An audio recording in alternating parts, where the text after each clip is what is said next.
I think there is no greater waste of time, effort, or energy than fighting against what is. Looking at a situation that you become aware of, no matter how unexpected, undesirable, or inconvenient as it may be, and saying, this shouldn't have happened. Well, let me ask you, have you ever been in a situation where you had an unexpected, undesirable, and incredibly inconvenient circumstance that manifested into your life and you resisted it? You had a grievance. You were upset that it occurred.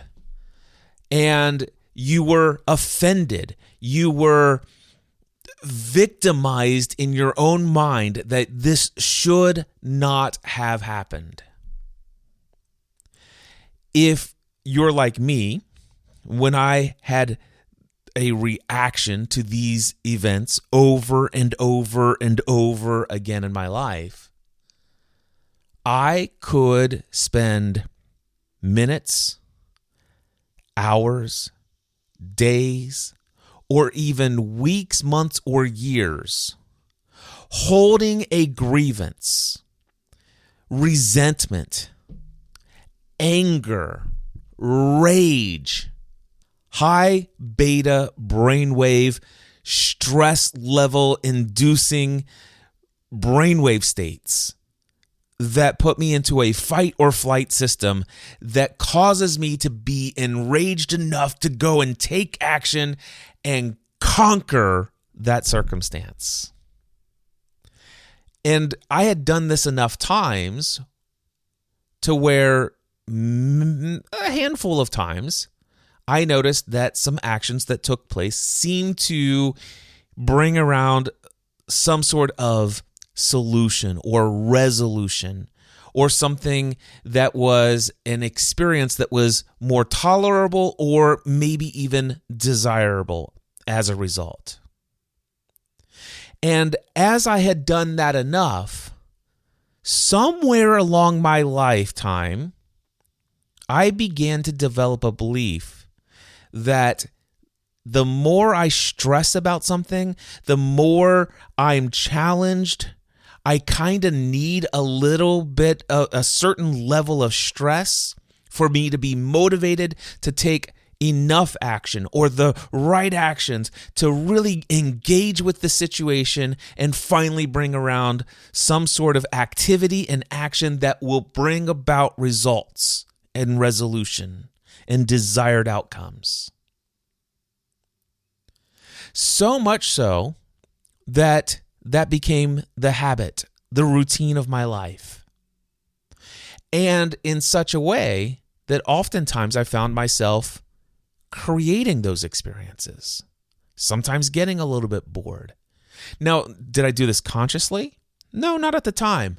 It's only in looking back that I can see that there's a lot of self-sabotage that happened in my life, because I had this belief that for me to create anything new of vital importance and significance, I needed some sort of motivating force outside of myself, such as stress and undesired outcomes, something to fight against, something to get me riled up, to get the energy building to go and take action.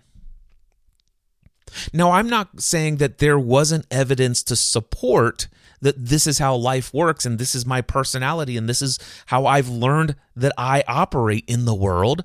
I had developed that belief, and that belief was developed by evidence that is clearly there to support that there have been many times that this has been true for me. Yet, when I began the process of deconstructing everything in my life,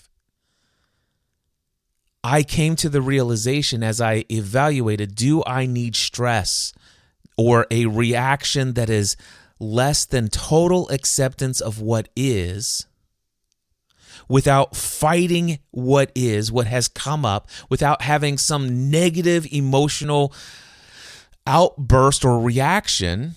Is it possible that I could still be motivated to take action, to bring about a solution or resolution or a desired outcome without the high beta brainwave states that spur me into a frenzied set of actions and activities in my life.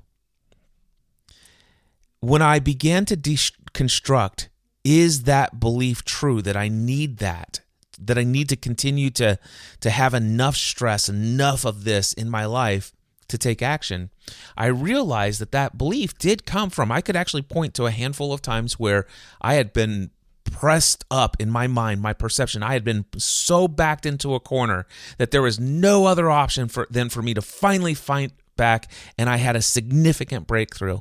And yes, there are real circumstances and situations where that took place, and I did take that fight or flight action and activity flurry of everything going on, and it did bring about ultimately a resolution. And there's a number of those. Yet, when I sat back in a meditative state and I reviewed the pattern and how it had come up over and over and over again, and more along the lines of when I became consciously awake, when I came to a place where I sit in a seat of awareness through the process of meditation and many other spiritual practices, I began to evaluate each time this pattern came up over and over again. And I would go back and see how many times in the past where this pattern kicked into play, there was an undesirable, inconvenient, unexpected situation or circumstance, and I did exactly what I had programmed myself to do in my psyche and my personality, and I would go and take all this frenzied actions.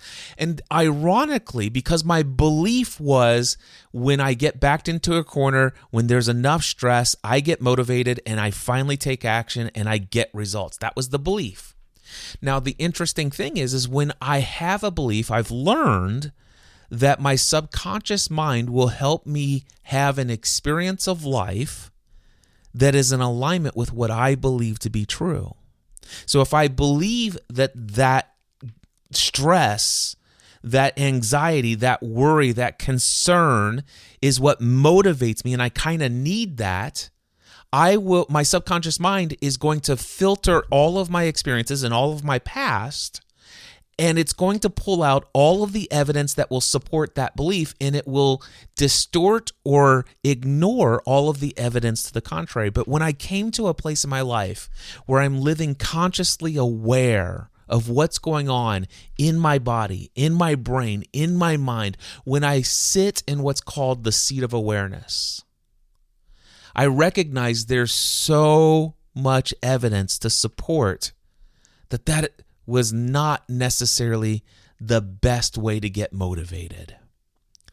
I began to see the number of times where being backed into a corner and being stressed and freaking out and resisting what is and saying, this should not be, and I'm standing up against this, and I'm fighting back, and I'm taking action now. I've had enough. And from a high range beta brainwave state and with base emotions of anger and desire and pride and envy and hurtfulness and all of these lower vibrational emotional states, I would go and take action. Now, I, as a person, have had a history of taking lots of action. I'm the type of person, I believe I could outwork anyone. I could outperform it. I can outdo anyone. I can out-action anyone. And I had this belief that I could out-action any situation or circumstance that I didn't want in my life.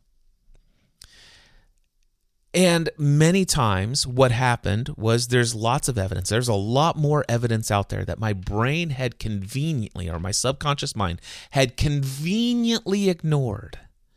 But from the seat of awareness, it's all made known. There is plenty of evidence to show that if I look back with an open mind, without the belief that I need stress to motivate me. There is plenty of evidence to show that the number of times when I just went into pure reaction mode and taking uninspired, non-creative thought and instead taking programmed ideas, things that worked in the past, things that were a part of old paradigms, things that I'm no longer aligned with now, but I once was aligned with, but it worked before, so it should work now. Let's just pull it all in and just pull from the old stuff that no longer fits, but let's put it on anyway. And it's almost like I just walked out into a public and I'm doing a public presentation, and here I am wearing clothes from when I was in 8th grade. Imagine Cliff Ravenscraft on stage as a 52-year-old man, and I'm now speaking to you, but I'm wearing clothes that I wore when I was in 8th grade. Create that mental image. And that's the actions that I was taking. They weren't creative, they weren't new, they weren't aligned with who I am today. How I've evolved over the years and decades. I'm just pulling out the old stuff because I don't have access to creative thoughts, to creative ideas. And instead, what happens is I take all of these actions and I go out there and I just simply don't get the results that I desire. Like I said, there's evidence to support that sometimes I do. All right, I'm not making an argument that that's never true, but more times than not, I end up getting into a flurry of activity that takes up an incredible amount of my time, effort, and energy, and the results are negligible.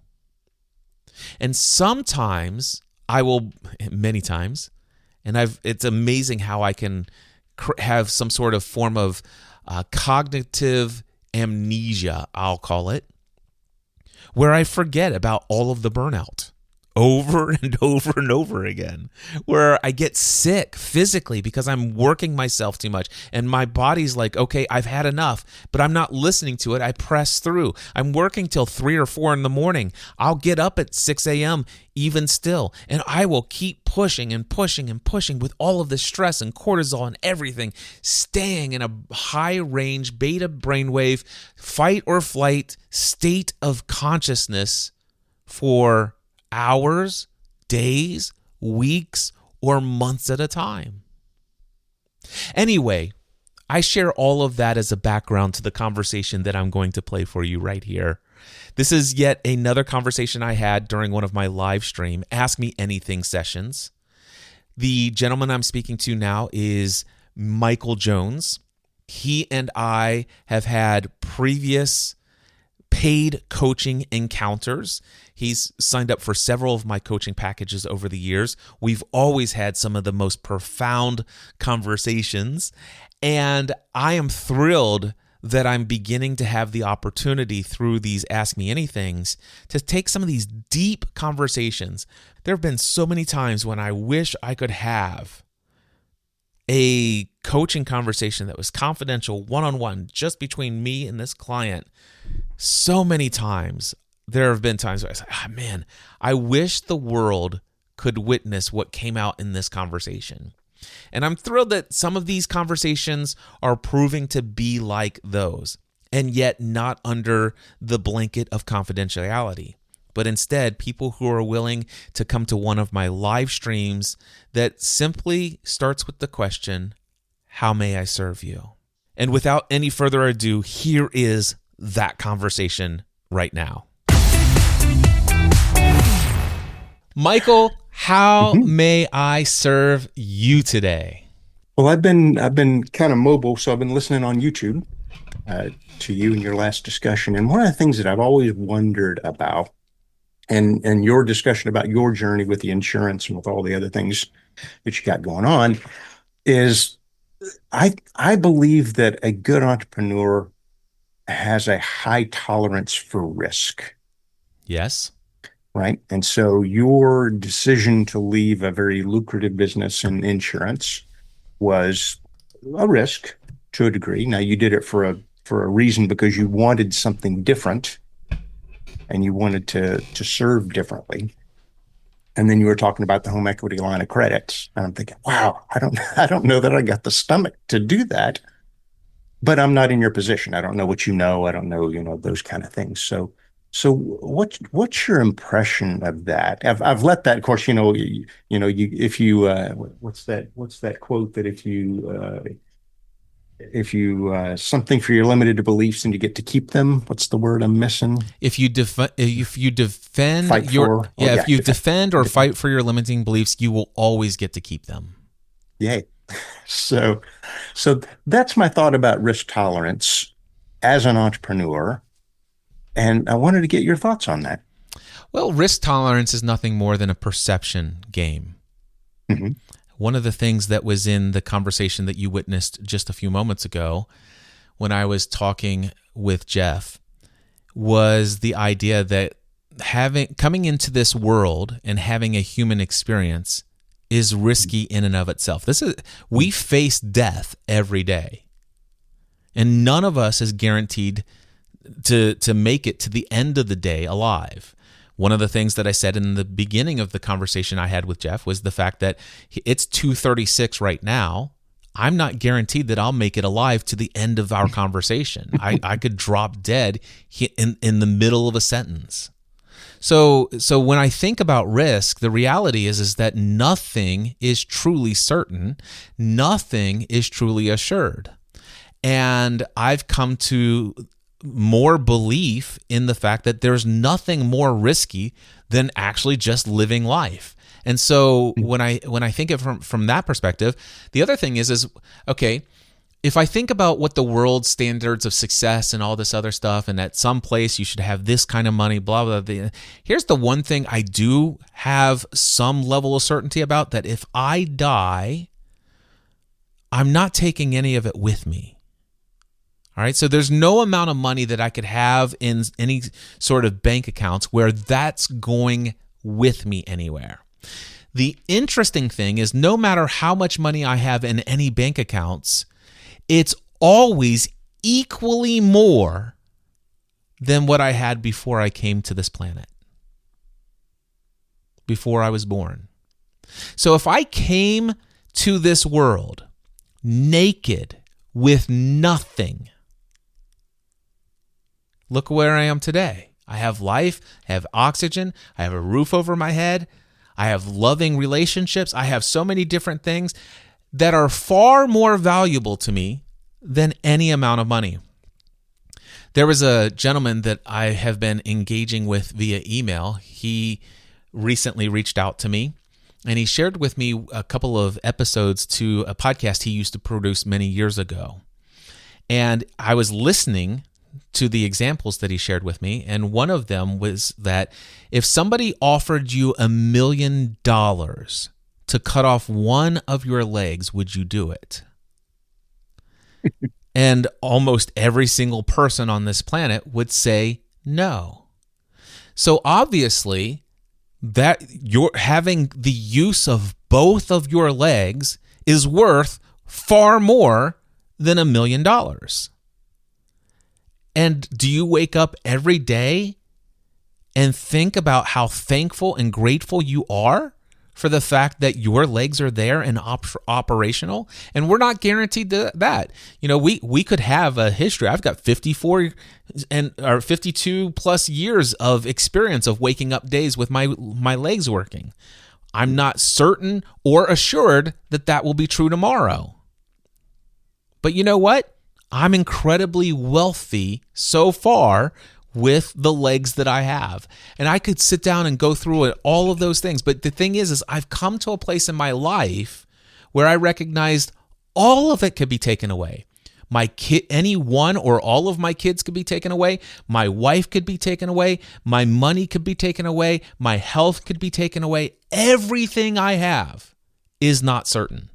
And as soon as I got rid of the illusion that all of those things are permanent, I'm like, I became a dangerous person with my decisions when it comes to society's standards. So what comes up for you as I share that?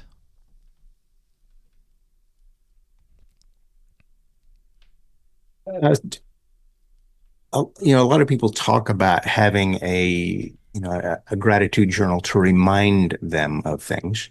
And I've done that from time to time, but after a while, my list just becomes the same things over and over again, and I get less grateful for them because they become more familiar. Um, I'm also realizing that I have to pay more attention to my expectations. Um, and I'm getting pretty good about catching myself when I have negative expectations and at least kind of stopping and redirecting that stuff. But I'm not at the place where you are, where just everything is I'm going to say everything's a blessing. Um, but I'm moving that direction, and definitely the big things I realize and appreciate. I've got a good relationship with all my family members, my friends. I've got a nice house. I've got a nice computer to see Cliff on. So all those things are good, but I guess it's just the wanting things to be better or different, maybe. And because of that, that probably pulls me back into finding the things that are not right, the gaps, right? Or however you want to call them. Yeah. There is a book that comes to mind as I hear you say all of that. It just immediately flashed to the front of my mind. It's called Loving What Is by Byron Katie. Under Byron Katie.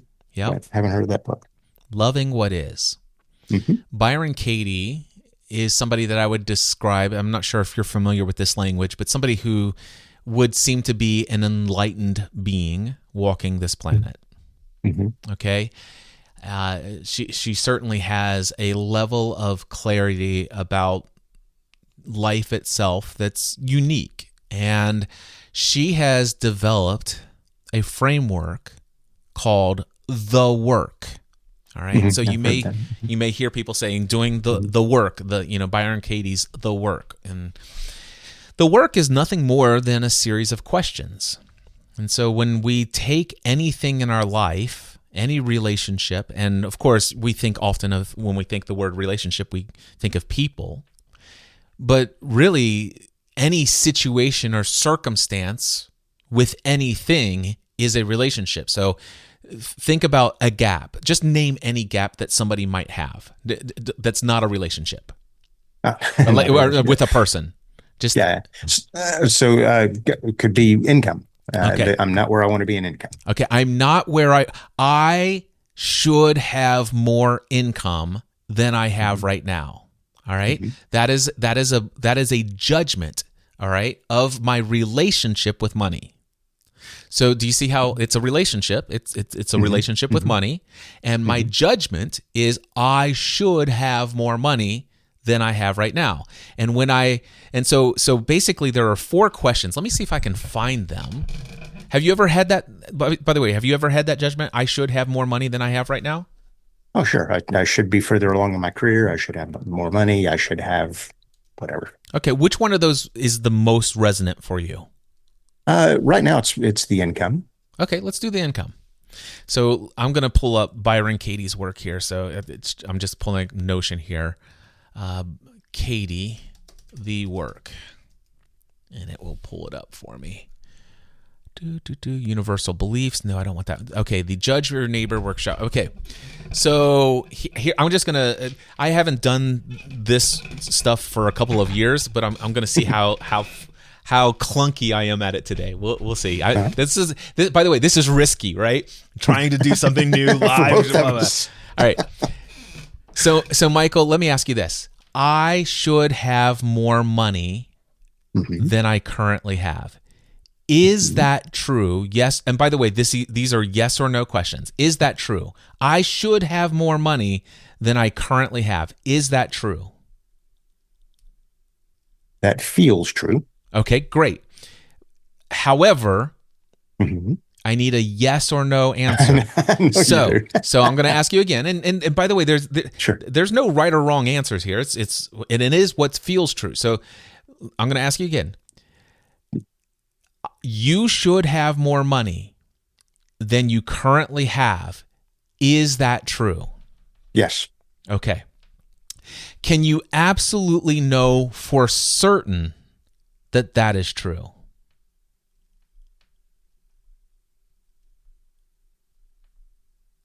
Yes. Okay, perfect. All right. The third question, when you have absolute confidence that it is true that you should have more money than you currently have, how do you react or what happens when you believe that thought?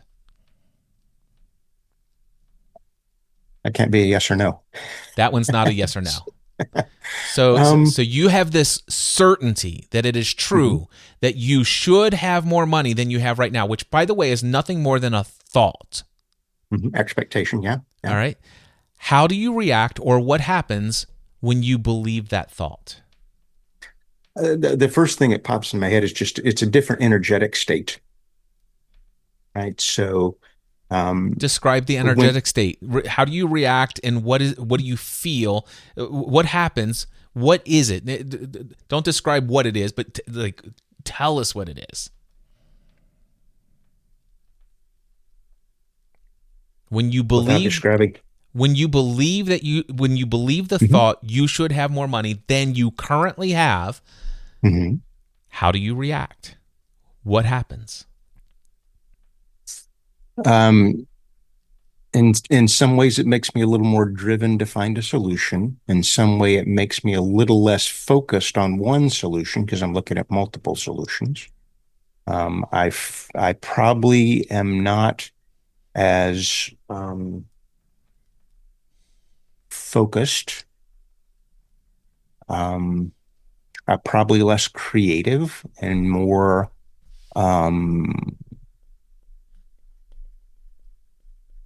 limited in view.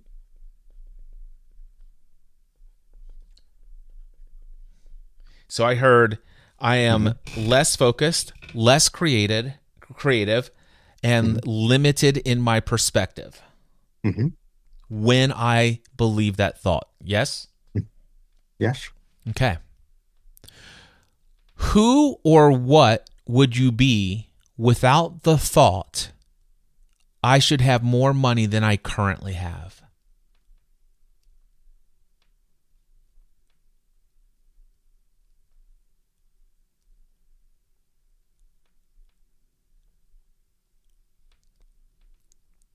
I'm debating whether that's just the opposite of all the things I said, if that's true or not.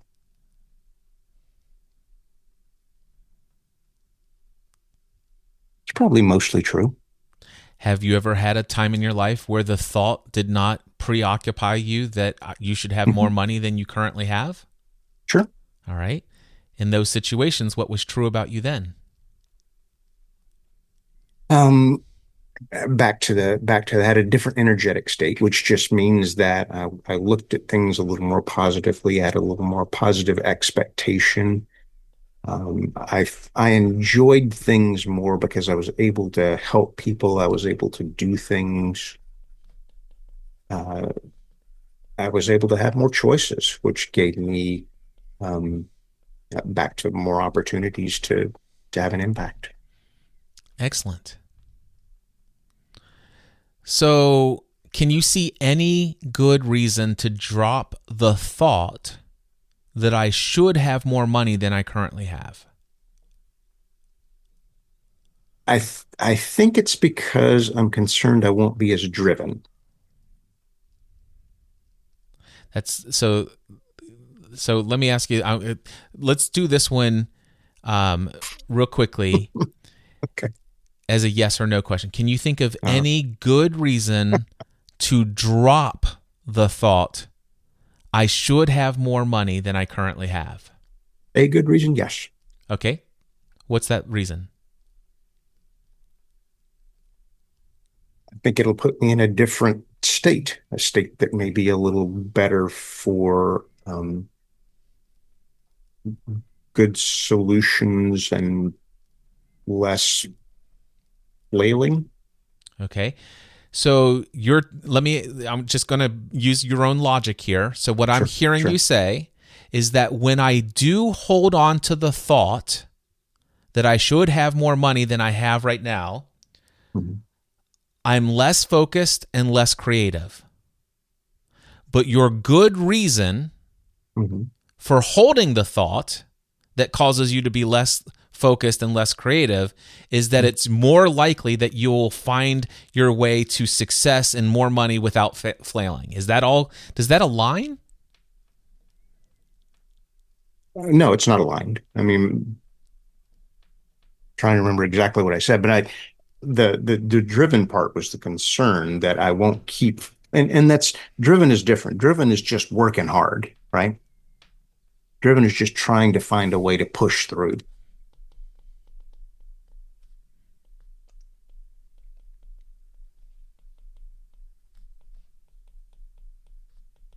Okay, we'll go to those in just a moment, but let me ask. So you're by your own statement, it's not aligned. That I mean, because it sounds to me like what you want is less flailing and a clearer path to revenue. Sure, but your own understanding, you and I have done some one-on-one coaching in the past, several different packages we've worked through, if I recall correctly, right?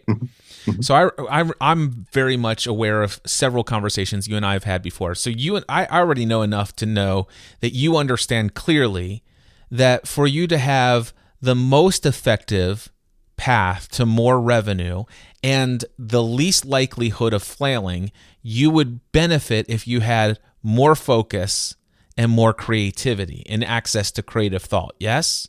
Yes. Okay. So I'm going to go back to the question. Can you see any good reason to drop the thought that you should have more money than you currently have? Can you see any good reason for you just to drop that thought altogether? Even though in your own mind it's true, but it's still nothing more than a thought. And when you think that thought, you have less focus and you have less creativity. So with that, can you think of any good reason to drop the thought? Just lay it down. Yes. What's the good reason? More creative, more focused. There we go. I love it. All right. Now, here, final question. Yep. Can you see any good reason to keep the thought? Hold on. I know you might want to go and be tempted to go to driven. All right. Sure.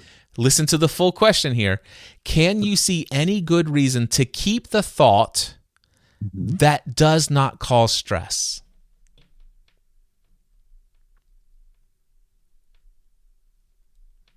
No. Awesome. So, by the way, this is what Byron Katie would say. I've watched her do the work with people over and over again. Take that dialogue and do with it what you will. It is not up to me. It is 100% your decision moving forward. If you want to continue to have the thought come into your mind, I should have more money than I currently have, and continue to hold on to it and believe that it's true and focus on this thought. But also, I want you to be aware, now that you've processed this and you see that there is a very good reason for you to drop the thought and no longer cling to it, and there's no good reason at all. There isn't a single reason for you to hold on to the thought, to cling it and keep it. And replay it in your head over and over again. I should have more money than I currently have. There is no good reason, not one, to keep the thought that does not lead to stress. And do you agree that it is absolutely within your control every time that thought appears to just let it pass and not cling and hold on to it, and that is your choice? Yes. Awesome. Now, Byron and Katie would never do this, but I'm going to go this route anyway. You have exactly the right amount of money that you should have right now. You want to know how I know that to be certain? Yes. Because given all of the equations of if-then statements that actually back up how the entire universe and existence of life itself, given every single little possible input, output kind of thing, everything taken into account, every decision, every thought, every belief, every action, in all this, you have exactly what you have right now. And based upon all of the laws of life in the universe, you have what you have, which is exactly the right amount of money.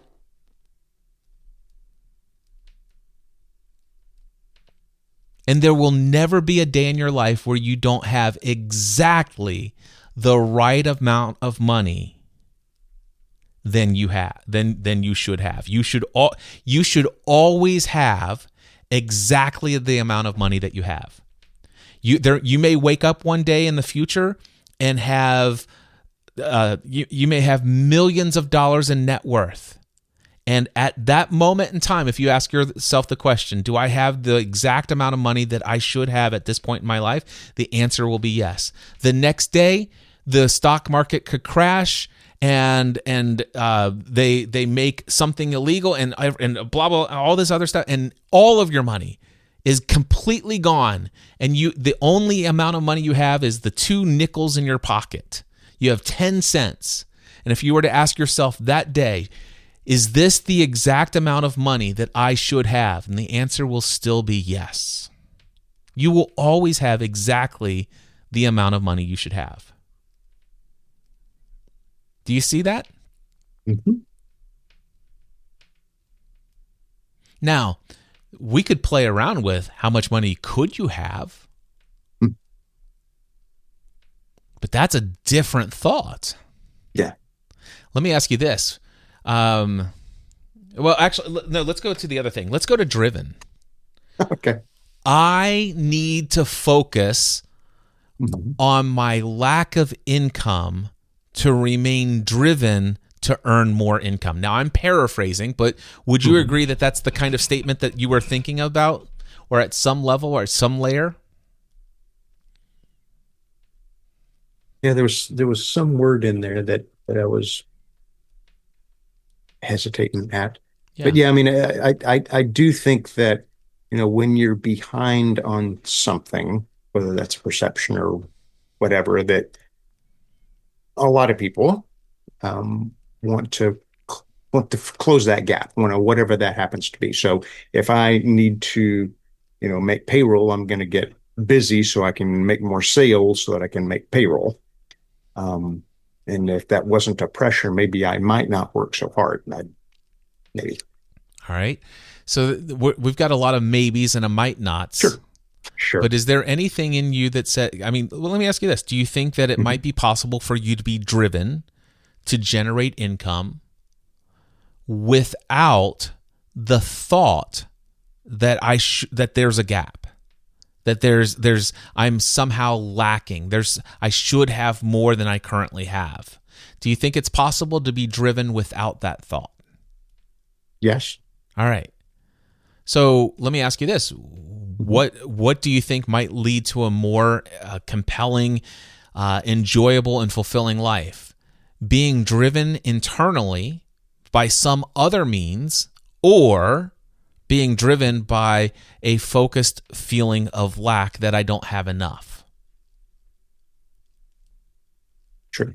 The first one, the internal. Yeah. So I'm not arguing that there's a psychological system that's at play, that when you find you become hyper focused on an awareness of some sort of perceived lack, that you psychologically might spin up a lot of motivation to go and take crazy action. The only thing is, though, is by our prior conversation, we recognize that said action usually isn't focused enough, and oftentimes is not actually coming from a source of creativity. It's a source of reaction, and it's like, and many times when we get into this, and I know that this isn't just you, and I'm not going to pull you into all of this, but we've all been in situations and scenarios where we perceive a lack, and we kind of get like, oh my gosh, I'm a little stressed out about this. I should have more than this. I need to do something. And as a result of the lack of creativity and the lack of focus, we just start doing random stuff. And we think if we push hard and work hard, we'll solve this. And you and I and so many people, we have the ability to burn the candle at both ends of the stick. And we will go and work countless hours. We will do and take massive action. And we may make some sort of progress, but is it sustainable? And oftentimes, does it even work? And so while one could argue, wow, I can tell you, if I'm a little stressed out and I've got a little of anxiety and a little bit of worry, that can be a motivator for me. I'm not questioning whether or not that's the case. My question is it a good motivation? And do we have any evidence that kind of motivation leads to lasting, sustainable results? And my experience, Michael, is that it doesn't. I would agree. Yeah. I mean, that kind of scenario may be effective, but it's not efficient, meaning you're spending your wheels and energy on things that may move the ball forward, but it's not efficient in how you're doing it. Yeah. Right. So you're making less progress. Exactly. And then, of course, and how are we defining progress? If progress equals more money in the bank account, that's one way of perceiving things. So one of the things I did back in the days when I was doing podcast Answer Man consulting and coaching, man, if I kept offering those 4-week courses, there's money in the bank. I mean, it's going back to my conversation that I had with Jeff in a previous dialogue. It's not certain and assured, but boy, is there enough evidence to support that if I would just continue to offer this is a proven thing. Man, there's a lot of money to be made over here. And when I decided to shut that down, I mean, I said very openly that we talked about the home equity line of credit. You want to know the thing is, I'm pretty certain that if I decided to host a how to launch a podcast course and to offer it for $2,000, and boy, here's my experience, here's who I worked with, here's the testimonials, let me tell you about the things, and blah, blah, I could probably make $40,000 within the next 90 days guaranteed, or within the next 60 days guaranteed. When I say guaranteed as an illusion can be. Right. Get that. It is an illusion. Yeah. All right. But my mind says it's guaranteed. I could do that. However, the thing is while I have every ability to potentially have that outcome, it's not aligned with what I want to do today. And so in my mind, yes, I might have $40,000 in the bank account as a result of offering that 4-week course for 20 people paying $2,000 a piece. But do I want to invest the 30 or 40 hours a week answering the same questions that I had done for over a decade that have become mind-numbingly boring and didn't have life anymore, when I had the opportunity instead to have a conversation like this?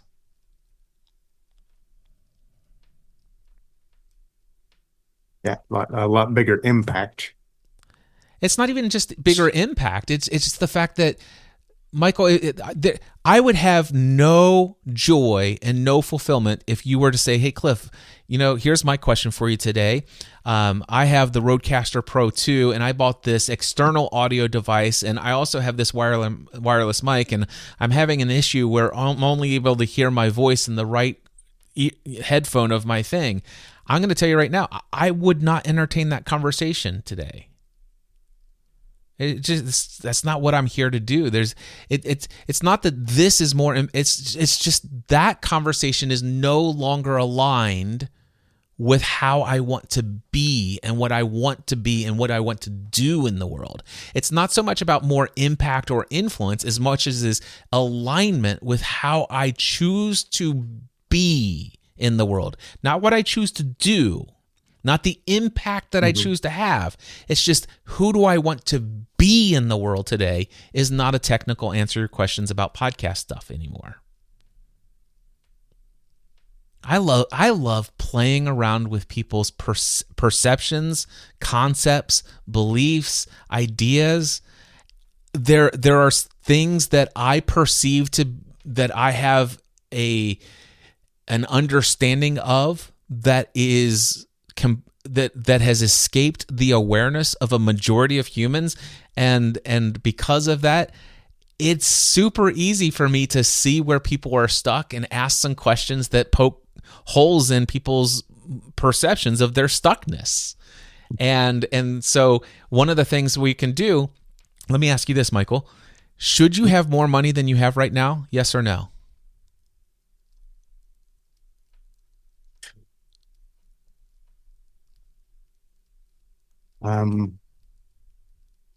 No. And why not? Logically, tell me why not. Because it's not just because of the mental gymnastics I went through. I've now opened you up to some new pathways of logic. Tell me why you should have exactly the amount of money that you have now. Yeah, I feel more like that it's not, the exact amount of money, but it's more not focusing on that situation, right? I wrote this. I wrote down what you said about always have the right amount of money, and I'm gonna chew on that for a little while. But for me, I don't know that it's hey, I have the exact right amount of money. It's just that doesn't have a pull on me. Well, by the way, let me stop, Sure. pause you there for just a moment, because you brought up something that's a little bit of a nuance of what we've been talking about. Okay. The idea that there is a right amount of money is yet another thought. Yes. All right. And I'm not suggesting that you always have the right amount of money. In fact, I personally could take you down and we could have a conversation. We could have all sorts of dialogue about whether or not there ever is truly a right amount of money to have. And how do we base that thought on, and all this other stuff. We could question all sorts of things and deconstruct that belief. Here's what I said. What I said was not that you always have the right amount of money. What I said is the amount of money that you have at any moment of your life is exactly the amount of money that you should have. And the reason you will always be able to tell that that's true, because at the time, it is what it is, meaning that the amount of money that you have is the amount of money that you have. And there's never going to be a time in your life, you will never wake up, there will never be a second of your day when you look into your bank account where the amount of money that you have is different than the amount of money that you have. This is where it comes into the title of the book, Loving What Is. Understanding it is what it is. So let me just, I typically wouldn't do this in a coaching conversation, but because of dialogue here and conversation, and playing around with people's perceptions, here's how I come to the place. I have exactly the amount of money that I have right now. And it is exactly what I should have. And I can easily say that because, well, if I trace back all of the money I've earned and all the money I've spent, it equals exactly what I have. It's amazing. It's a mathematical provable fact. So there's never a time when it's like, okay, let's this is just coming to, it's like, okay, let's just say I get $100, all right? And then I go and put on a credit card a purchase for $150. All right? Now, let's just say $100 is all I have. I have zero money. I just earned $100.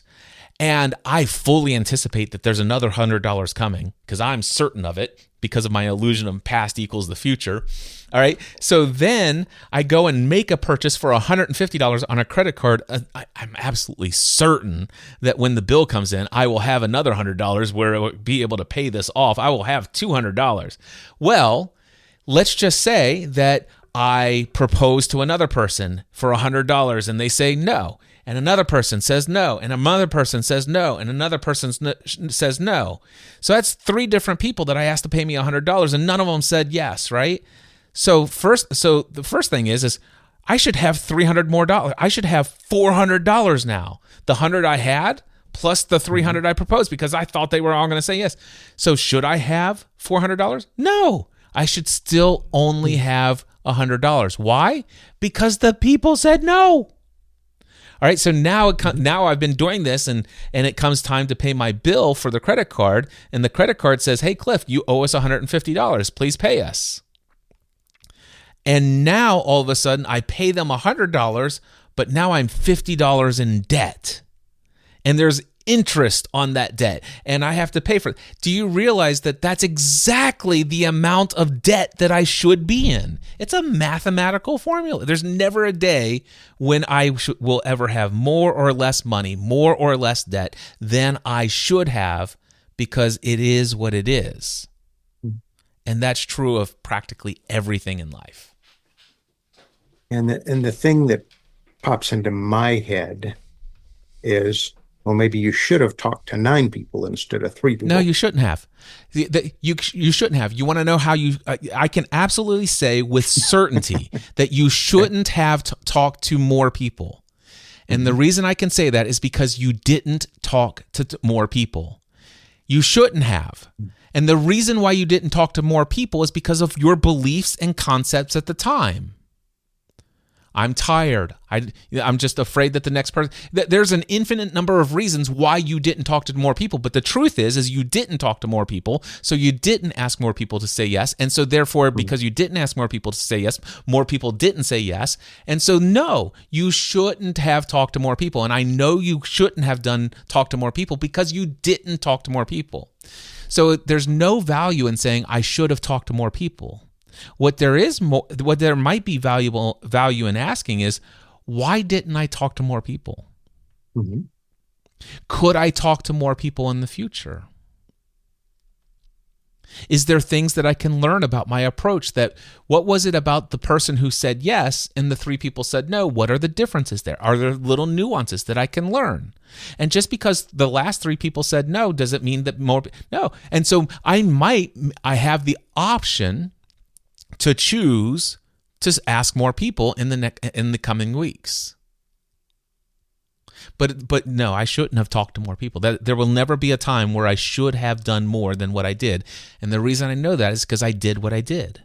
And everything I do, I'm doing what I'm doing based upon everything that's currently making up my psychological and universal construct of what is, based upon all the principles of life and the universe. It's a mathematical formula. I am doing what I should be doing based upon who I am in any given moment of any given day.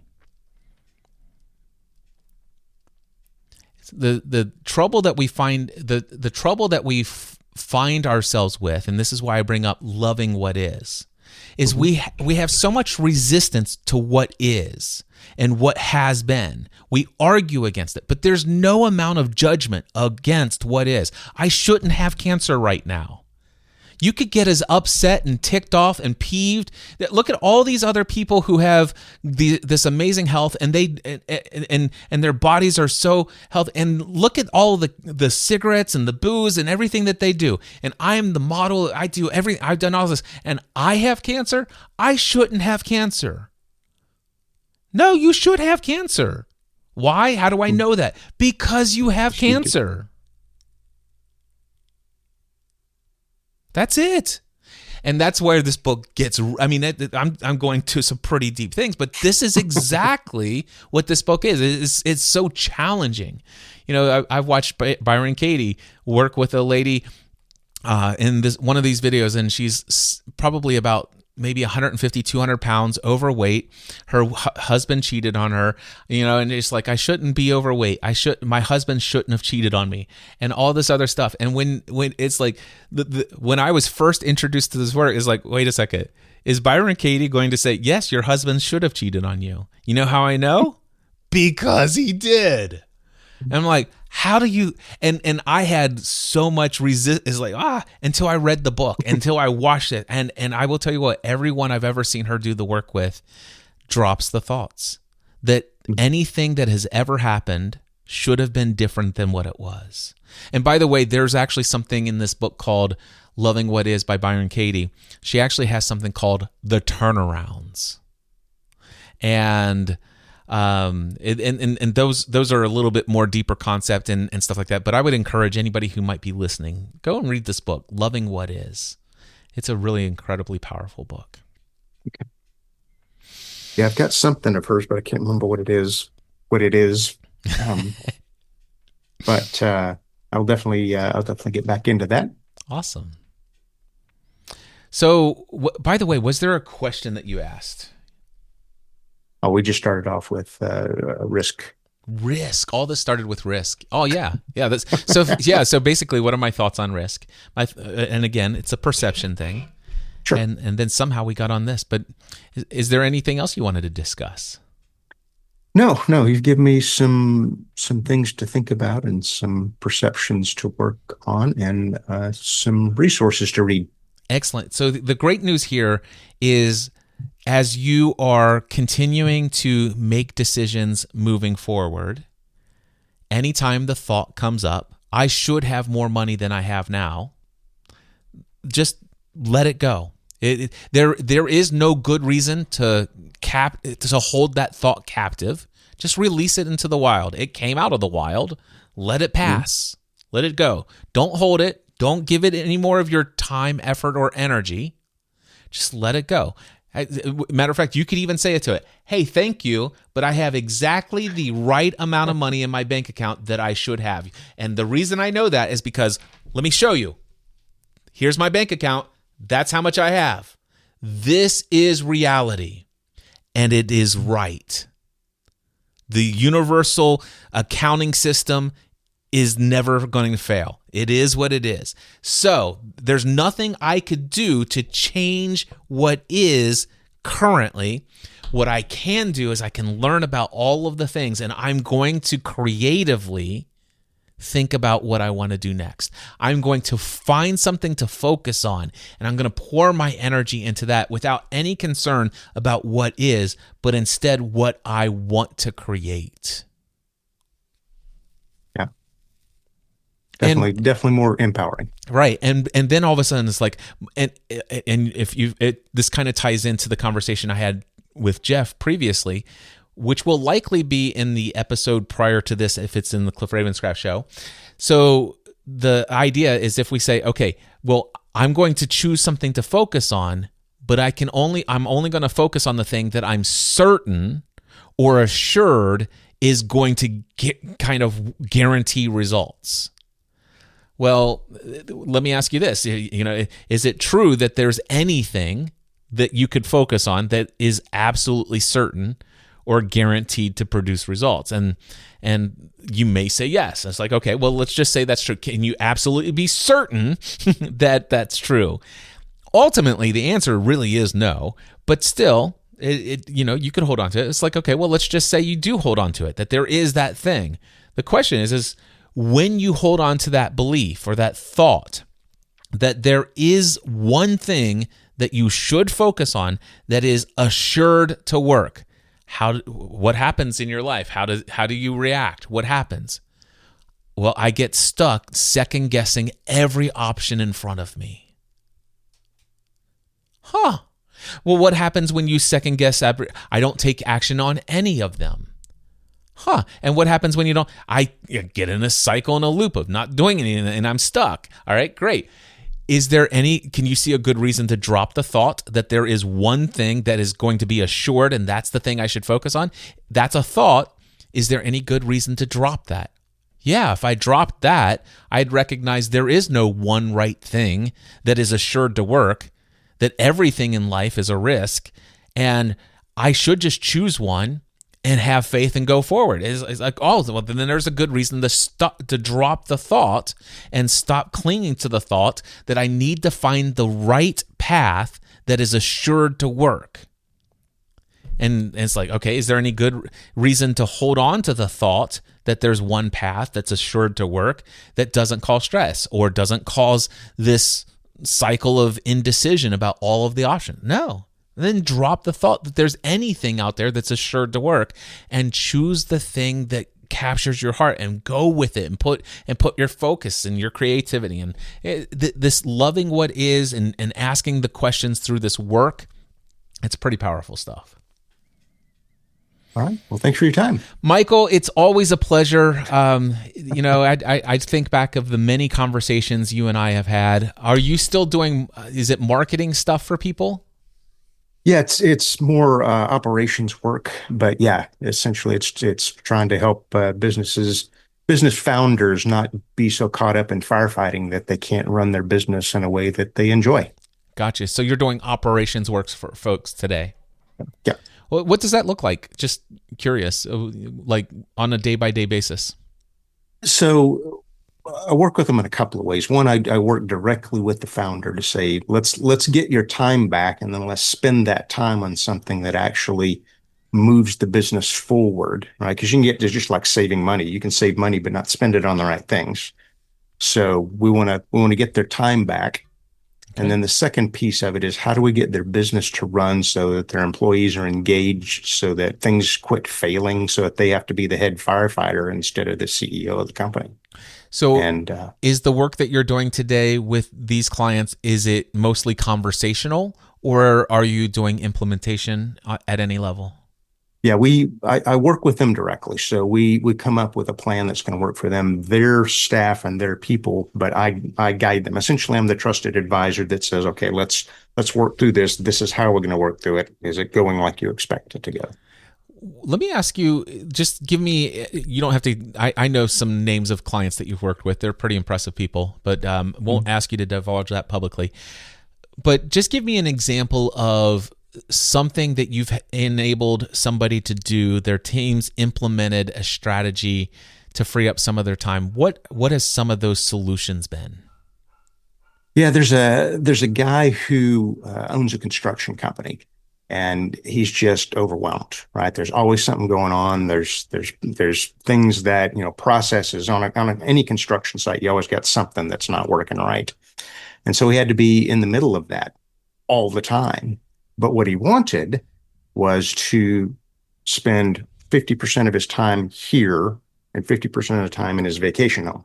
Oh, So okay. how do we get him out of the business so that his staff can take care of those problems, so that they got processes in place, so that they know what's going on, they got visibility into the business. And so we're not quite at 50% of the time yet, but we're working there. And he's a lot better off than he was. And I think we're going to get there in the next month or two. Great. What are some of the solutions that were put into place? Visibility was one of them. It's like, okay, how does everybody know what's going on with the project? And they were just, emailing and they were slacking and those kind of things. And so we needed one place that everybody can go to see what's going on, and one place that lets everybody know when there's a problem, rather than one guy knows it, he tries to fix it, and a week later it's double the problem because nobody knew. So And what was the so technical solution for the one place that you chose in that scenario? Yeah, so in that we used a Trello board. Okay, great. I don't know if that's going to be the end thing because they're still kind of getting used to that, but they know where it goes now, Yeah. So and it was an inexpensive solution for them. right. Yeah. So basically, I would imagine, based upon my experience with Trello, you create a Trello card for each project. And then I love the fact that there are various different things you can put attached photos to a card. Yep, You could exactly. put comments on a card. And it's all time stamped. And so basically, every client project has its own card, and anybody in the business who is interfacing with that client clicks on that one card and has a timeline of everything that's happened. Yeah, and so now the CEO knows exactly what's going on, where the gaps are. And it took everybody a little while to get used to the system. Anytime you bring something new in, okay, now I got to mark this thing, and that just seems like a hassle. But in the end, it makes everything run easier, smoother, and there's less surprises for everybody. So when we think about the business owner who wants to spend his 50% of his time at the vacation home, how is the implementation of this centralized database of customer experience allowing him to spend time away? What was his life before that implementation? Was he his mind, his brain, the storage unit of most of that material? Yeah, yeah, and he just had to be involved in everything. I mean, when I say firefighter, it really was. I mean, because if there was in construction, you deal with, his construction, you deal with a few really big clients. So if anything goes wrong, everything goes wrong. Yeah. And so the fact that now he's got his staff with processes and procedures and updates so that everybody knows what's going on, there aren't any surprises. He doesn't get as many surprises. the people who are responsible at this level take care of the problem before it moves up a level and then moves up a level to him. Yeah, I So would imagine. you're in, So it sounds to me like this guy did not have any sort of centralized database prior to the Trello system that's currently being implemented. spreadsheets and emails and that kind of stuff, which Right. So it's there, and it's a small enough company where they could get by with that, but it doesn't get him to his goal. yeah, so I'm just going to play, in my mind creatively and imagine this scenario. So if I'm the business owner of this construction company, I have this one big client, and so I've negotiated back and forth the contract and everything, and that contract might be in my Google Docs or whatever. And then not only that, but since the contract was signed, there was a request, and I verbally agreed to it and gave a thumbs up and said yes. But the project's already started, and somebody else on my team, one of the members of my team who's working on the construction site, has the contract but doesn't have the verbal agreement. And I'm on vacation out on the lake, and now all of a sudden I'm getting a phone call on my cell saying, "Hey, there's this." But had the Trello been in place, not only would the original timeline have the original contract, but it would have a log in there from me as the business owner that says, so-and-so said this, I give this my full thumbs up, seal of approval, blah, blah, blah. And all of that would have been there, and that avoids receiving the phone call on the lake. And that's just one minor example, but you take this upon, you might have, if you're a construction business owner and you got 13, 14, 15 different employees who are all working on various different parts of it, but if everybody commits to logging in the system what's going on, there's this timeline and it's all in one place, and it can link out to the spreadsheet, it can link out to the document, it can link out to this thing, but it's all in this one place. I love that. Yeah. So that's the systems that you're creating. Yeah. Let me ask you this. Who's your ideal client? Just in case there's a business owner who's listening to this podcast episode or watching this live stream or the replay, how do they reach out to you? What kind, are you available for work like this? And is this what you want to do? Yeah. So generally you don't run into these kind of problems until you're at least $400,000, $500,000 in size, because then you got a team, you've got, big projects, you got more complexity, you got all things going on, where when you started off, it was just, I can keep track of everything myself. And as it gets bigger, it's a little harder to do that kind of stuff. So, I work mainly with service businesses, people who are providing things for other people. And, that's really the two places. I've done a couple of construction. I've done some, a few other types of businesses, but right now those are the two that I'm working in. And it's just a matter of do they want their time back? Do they want to drive their business, right? And you've got to take that time that you get and that efficiency that you get and do something with it. So if somebody's out there and what you're saying is like, oh man, I wish I had somebody help me create some operations stuff like that, how did they discover you? Where do they go to find you? The company name is Business RPM, and that's the website, businessrpm.com. And revolutions per minute? Yeah. So the idea was when you start off in business, you're just chugging away, getting everything done, trying to make sure that things don't fall apart. But as the business builds, you should shift into a different gear where things run smoother and less stress as the business grows. Excellent. So businessrpm.com. Mm-hmm. Michael Jones. You heard about him here. If you go over there and you decide to chat with him and hire him, just make sure you tell him you heard about him from Cliff Ravenscraft. Not that and by the way, I don't want any commission or affiliate or anything like that. I just figured I'd say thank you for agreeing to come up here and I mean, actually volunteering. I didn't ask you to, yes, but volunteering to come up here and be publicly in a dialogue with Cliff Ravenscraft. That there's an element of risk that one takes when they do that. There always is. You've always got some good insights, things that I don't see in the ways that you do. So it's always helpful. Yeah. Well, I've always appreciated how open you are to the dialogues that we've had, Michael. It's always been a pleasure, and thank you for this. And I can't wait for an opportunity in the future to have some more dialogue. Thanks, Cliff. Well, there you go. If you are still listening at this point into the episode, there's no doubt in my mind that you may have been shocked by some of the statements that I made in this episode. And one of the things that I love about the type of coaching that I do, especially in these live Ask Me Anything sessions, where I have first no idea if anybody's going to join me in most cases.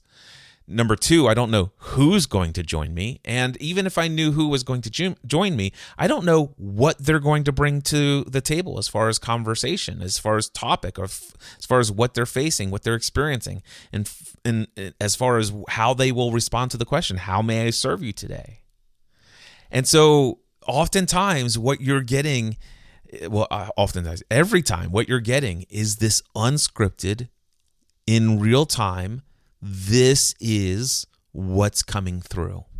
And so there were some pretty strong statements made in this episode. And I'm wondering, did any of them provoke a reaction within you?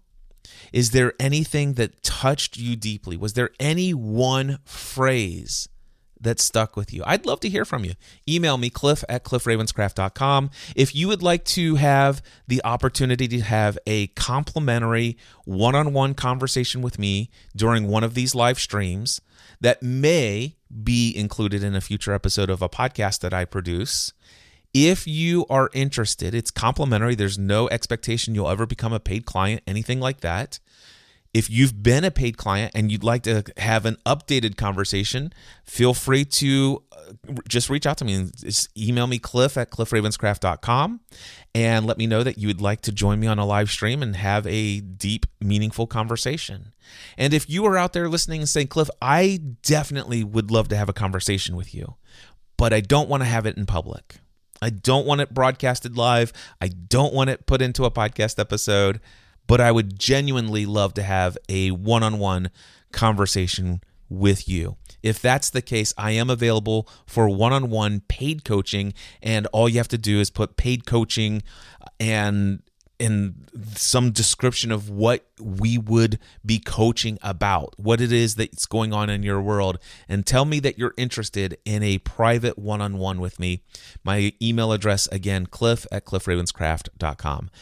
And by the way, if you're not on my mailing list, head over to cliffravenscraft.com. Just look for a place to put your name and email address on there for like whatever my email offer is right on the main website. Just cliffravenscraft.com. I'm not going to say what it is currently because it could change over time. So just go to cliffravenscraft.com. Put yourself onto my email list, and that's how you're going to get notified of the next scheduled opportunities for you to show up and ask me anything. Until next time, I encourage you to find all of the peace, all of the joy, all of the love, all of the sense of abundance and fulfillment that you've been seeking your entire life, and find it within you.